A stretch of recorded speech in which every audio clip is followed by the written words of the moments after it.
Indonesia saat ini masih tidak baik-baik saja. Aksi demonstrasi bukan hanya terpusat di kota Jakarta, tapi di kota-kota besar lain pun telah terjadi aksi demonstrasi yang berakhir anarkis. Fasilitas umum dirusak, gedung-gedung dibakar, dan korban jiwa berjatuhan bukan hanya dari masyarakat sipil, tapi juga dari pihak aparat. Dan yang menjadi kontroversi dari aksi demonstrasi ini itu terkait dengan ucapan-ucapan dari anggota pejabat DPR yang nggak menjaga perasaan masyarakat. Salah satunya itu dari mantan Wakil Ketua Komisi 3 DPR RI, yaitu Ahmad Sahroni yang saat ini pindah anggota ke Komisi 1 DPR RI. Nggak dicopot ya, tapi pindah. Yang menganggap orang yang menyerukan membubarkan DPR itu adalah orang TOLOL, dan kalimat itu nggak pantas untuk diucapkan ya, apalagi beliau ini adalah pejabat negara. Dan efek dari perkataan itu, ada rumah Sahroni yang bertempat tinggal di Tanjung Priok itu digeruduk massa pada Sabtu 30 Agustus 2025 sekitar jam 3 sore. Nah, pada saat itu masyarakat itu ricuh dan sangat heboh ya. Bahkan ada yang naik ke pagar dan melempar kaca jendela rumahnya itu dengan batu. Untungnya si tersebut tidak berlangsung lama ya, karena kalau misalkan berlangsung lama bahkan terjadi pembakaran, itu akan berdampak kepada rumah warga sekitar yang mereka ini tuh nggak tahu apa-apa, nggak salah apa-apa, nggak tahu apa-apa terkait dengan peristiwa ini. Nah, kemudian apa yang menjadi penyebab masyarakat ini tuh melakukan aksi demonstrasi ini terkait dengan poin-poin tuntutan dari masyarakat itu kan banyak banget ya yang bersuara. Nah, kita ambil dari Kak Erwina ya, yang memang dengan lantang menyuarakan dia itu untuk berdebat dengan Ahmad Sahroni, tapi bukan itu yang kita bahas ya.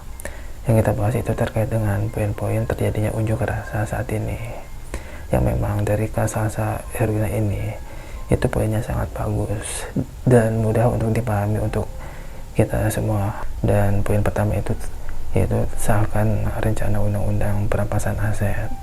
Nah, kalau kita simak ya keterangan dari mantan Menko Polhukam yaitu Pak Mahfud MD, itu mengatakan berkali-kali kalau rancangan perampasan aset itu sudah dirancang pada zaman Pak Jokowi, tapi kenapa DPR-nya yang nggak mau mengesahkan? Nah, kenapa DPR itu nggak mengesahkan ya? Yang kesannya itu kalau DPR ini itu nggak mementingkan kepentingan masyarakat, tapi cenderung mementingkan kepentingan kelompok-kelompok tertentu. Dan poin ini itu harus banget ya kita kawal, karena ini sangat penting untuk membuat efek jerah kepada para koruptor di luar sana dengan cara dimiskinkan. Terus kemudian poin kedua yaitu pecat anggota DPR yang terbukti menghina rakyat atau hanya mewakili kepentingan partai politik yang tidak kredibel. Terus ketiga, bebaskan pihak-pihak yang ditangkap dalam kaitannya dengan penyampaian aspirasi masyarakat pada demo 25, 28, 29 Agustus 2025. Terus kemudian yang keempat, audit secara transparan lewat badan netral penggunaan anggaran DPR yang mencapai 9,9 triliun per tahun. Terus kelima, rampingkan anggaran dan jumlah anggota DPR, potong semua anggaran yang tidak urgent. Keenam, tolak mantan napi korupsi sebagai anggota DPR dan BUMN.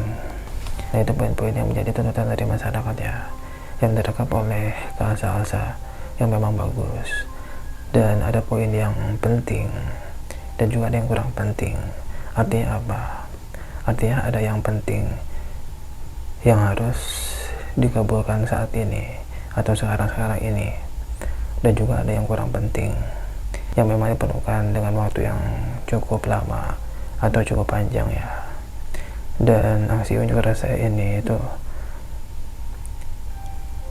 penyebabnya itu yaitu terkait dengan ucapan dari pejabat DPR tadi. Terus kemudian dengan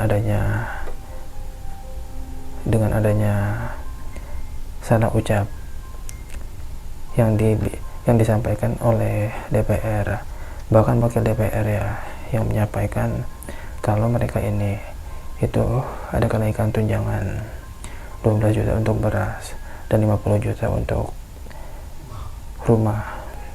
Yang memang masyarakat Indonesia itu saat ini itu sedang mengalami ekonomi yang sedang tidak baik-baik saja. Jadi saat mendengar isu-isu seperti itu, masyarakat pun sangat kecewa dan juga marah ya. Namun kenaikan tunjangan tersebut itu tidak benar, sudah diluruskan ya.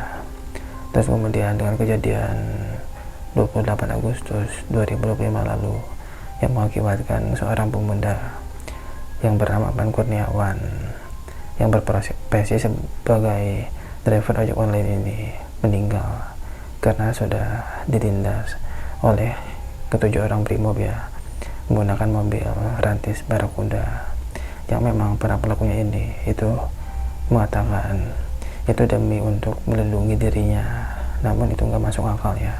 Itu adalah alasan yang konyol karena mobil tersebut itu mobil yang dirancang untuk anti peluru, sedangkan masyarakat yang demo itu nggak ada yang bawa senjata ataupun granat ya. Artinya apa? Artinya nggak ada yang bisa menyentuh mereka yang ada di dalam mobil.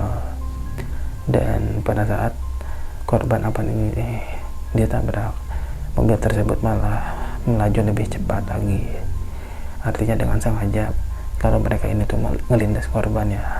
Nah, karena peristiwa tersebut masyarakat pun jadi makin menjadi marah ya, dan makin ricuh dalam menyampaikan aspirasinya di jalan ya. Dan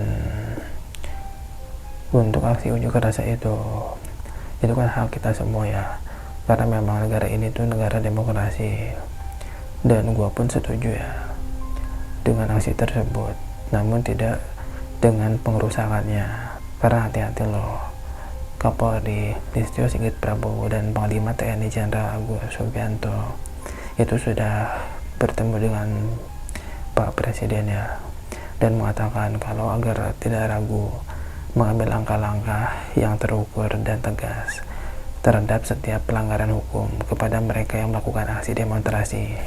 Nah, jadi jangan lagi melakukan perusakan ataupun pembakaran ke gedung-gedung ya, karena itu dibangun dari uang rakyat yang dikumpul melalui pajak. Dan sebentar itu saja yang bisa gue update terkait dengan aksi demonstrasi kali ini.